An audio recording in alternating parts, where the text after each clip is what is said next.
सिद्धारमैया कर्नाटक के मुख्यमंत्री के रूप में अपने दूसरे कार्यकाल के लिए शपथ लिए। साथ में डिप्टी सीएम डीके शिवकुमार और 8 राजनेताओं के साथ मंत्रियों के रूप में शपथ ली।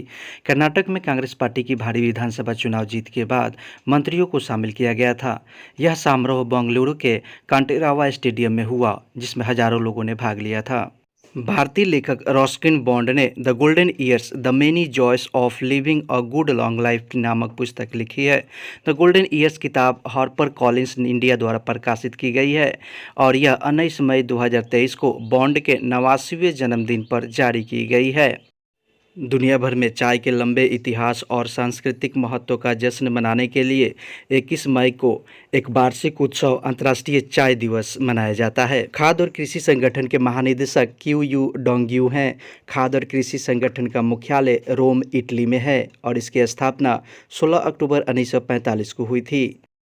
स्लोवाकिया के नेशनल बैंक के पूर्व उप गवर्नर लुडोविट ओडोडोर को स्लोवाकिया के नए कार्यवाहक प्रधानमंत्री के रूप में नियुक्त किया गया है। टाटा समूह के अध्यक्ष एन चंद्रशेखरन को भारत और फ्रांस के बीच व्यापार संबंधों को मजबूत करने में उनके योगदान के लिए फ्रांस का सर्वोच्च नागरिक पुरस्कार सेवेलियर डी ला लीजन डी ऑनर दिया गया है। फ्रांस की यूरोप और विदेश मामलों की मंत्री कैथरीन कोलोना ने फ्रांसीसी राष्ट्रपति की ओर से चंद्रशेखरन को यह पुरस्कार दिया।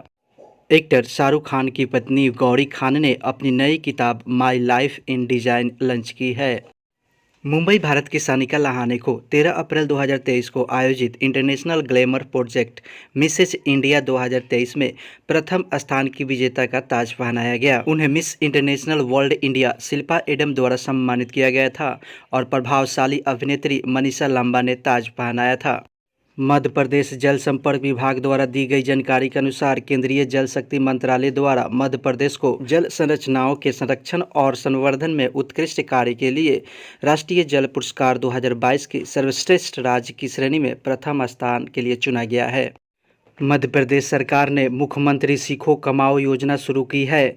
मध्य प्रदेश के स्थानीय निवासी 18 से 29 वर्ष के युवा और जिनकी शैक्षणिक योग्यता 12वीं तथा ITI या उच्च है, वे योजना के पात्र होंगे। G7 शिखर सम्मेलन में भाग लेने जापान पहुंचे प्रधानमंत्री नरेंद्र मोदी ने हिरोशिमा में राष्ट्रपिता महात्मा गांधी की प्रतिमा का अनावरण किया।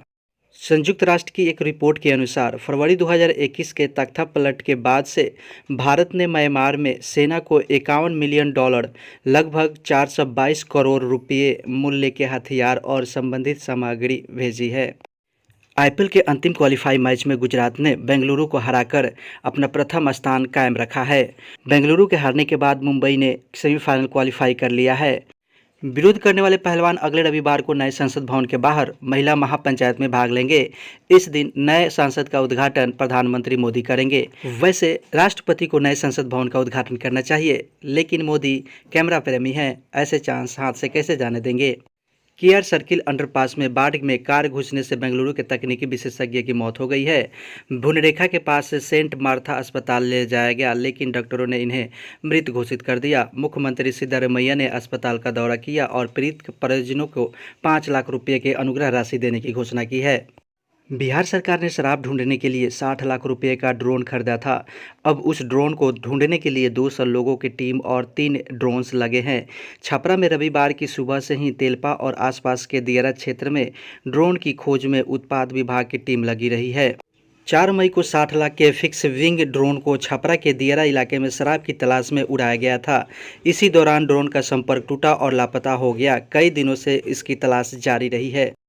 बिहार के छपरा एकमा थाना के तिलकार गांव में जमीन विवाद को लेकर पट्टीदारों के बीच चल रहा तनाव खत्म होने का नाम नहीं ले रहा है। अब इस कड़ी में एक महिला की गोली मारकर हत्या कर दी गई है। इसके पूर्व 6 बीघा जमीन के विवाद में एक जवान की गोली मारकर हत्या कर दी गई थी। इस घटना के 2 साल बाद बदले की कार्रवाई में जूली देवी नामक महिला के घर में गोली मारकर हत्या कर दी गई। जूली देवी हत्या मामले में मृतक के पति ने पड़ोस के 4 लोगों पर हत्या का आरोप लगाया है। हत्या का यह मामला पुरानी रंजिश से जुड़ा हुआ है। 2021 में गाँव में ही सेना के जवान गजेंद्र मिश्रा की हत्या हुई थी। इस मामले में जूली देवी के परिजनों पर गजेंद्र मिश्रा के हत्या का आरोप लगाया गया था। बिहार के छपरा में बारात की खुशियां अचानक मातम में तब्दील हो गई। यहां पर हर्ष फायरिंग में बारात पक्ष के एक युवक की गोली लगने से मौत हो गई। घटना जलालपुर थाना क्षेत्र के सर्वे सरिया गांव की है। बताया जा रहा है कि जयमाला के दौरान हर्ष फायरिंग हो रही थी। इसी दौरान एक युवक को गोली लग गई। युवक को जब अस्पताल ले जाया गया तो पहले ही उसकी मौत हो गई। मृतक बनियापुर थाना क्षेत्र के रजौली गाँव निवासी सुधीश राय का पुत्र रमेश यादव बताया जाता है।